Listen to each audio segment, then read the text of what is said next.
دنیا کا نظام نہ دو طریقوں سے چلتا ہے، ایک ہے نظام اسباب اور ایک ہے نظام غیب۔ ایک نظام اسباب سے چلتا ہے کہ آگ جلاتی ہے، پانی ٹھنڈا کرتا ہے، انسان ماں باپ کے ملاپ سے پیدا ہوتا ہے۔ دنیا نظام اسباب سے چلتی ہے اور اسی ترتیب سے نظام آگے چل رہا ہے۔ اور ایک ہے نظام غیب، جب اللہ اپنی رحمت کا فیصلہ فرمائے تو ایک نظام وہ بھی ہے۔ وہ کیسے ہے؟ آگ جلاتی ہے لیکن جب رب چاہے نا تو حضرت ابراہیم کے لیے ٹھنڈی ہو جاتی ہے۔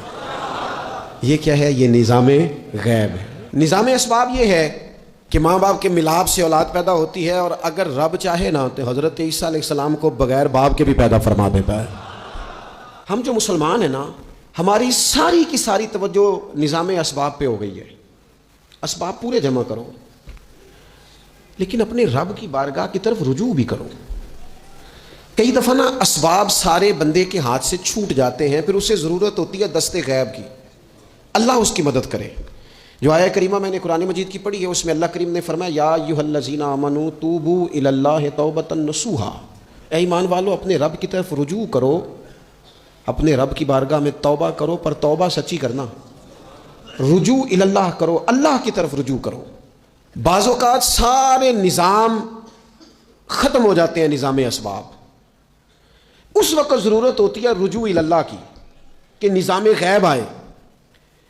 حضرت سارہ رضی اللہ تعالی عنہا جو جناب ابراہیم علیہ السلام کی اہلیہ ہیں، آپ ایک رستے سے گزر رہی تھیں، حضرت ابراہیم علیہ السلام آپ کے ساتھ تھے، تو جس رستے آپ تشریف لے جا رہے تھے اس رستے میں بادشاہ بڑا ظالم تھا۔ وہ معاذ اللہ تعالیٰ ثم معاذ اللہ عورتوں کو گرفتار کر لیتا اور اپنی بدباطنی کا ثبوت دیتا۔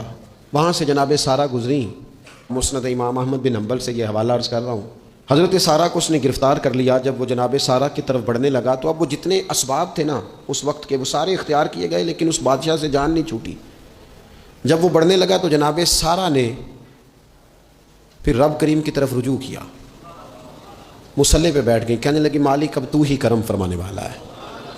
آپ نے اس درد سے دعا فرمائی کہ وہ بادشاہ زمین پر بے ہوش ہو کے گرا اور تڑپنے لگا، قریب تھا کہ وہ مر جائے۔ تو حضرت سارہ پھر مصلی پہ بیٹھی اور اپنے مالک کی بارگاہ میں عرض کرنے لگی مالک اگر یہ مر گیا تو مجھ پہ الزام آئے گا کہ میں نے مارا ہے، اسے مارنا بے ہوش ہی فرما۔ وہ بے ہوش ہو گیا، تھوڑی دیر کے بعد ہوش آیا تو پھر آپ کی طرف بڑھنے لگا، تو آپ نے پھر اللہ کی جانب رجوع کیا۔ جب دوبارہ رب کریم کی جانب رجوع کیا تو پھر وہ بے ہوش ہوا۔ کئی دفعہ وہ کوشش کرتا، لیکن آپ جب اپنے مالک کی بارگاہ میں ہاتھ اٹھاتی تو بے ہوش ہو کے گر پڑتا۔ بالآخر آپ سے معافی بھی مانگی، آپ کو آزاد بھی کیا۔ ایک وقت ایسا آتا ہے جب سارے اسباب جواب دے جاتے ہیں۔ ہم مسلمان ملک میں رہتے ہیں، کچھ باتیں بڑی خوب ہیں۔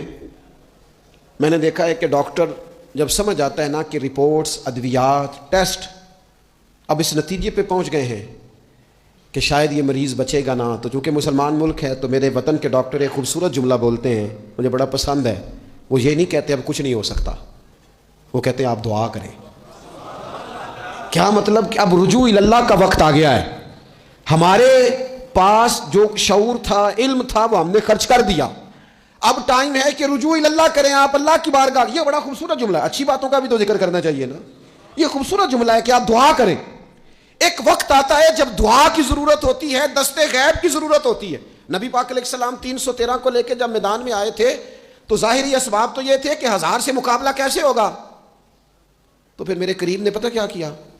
حضور نے پھر رب کریم کی طرف رجوع فرمایا اور پھر اللہ کی مدد فرشتوں کی صورت میں آئی۔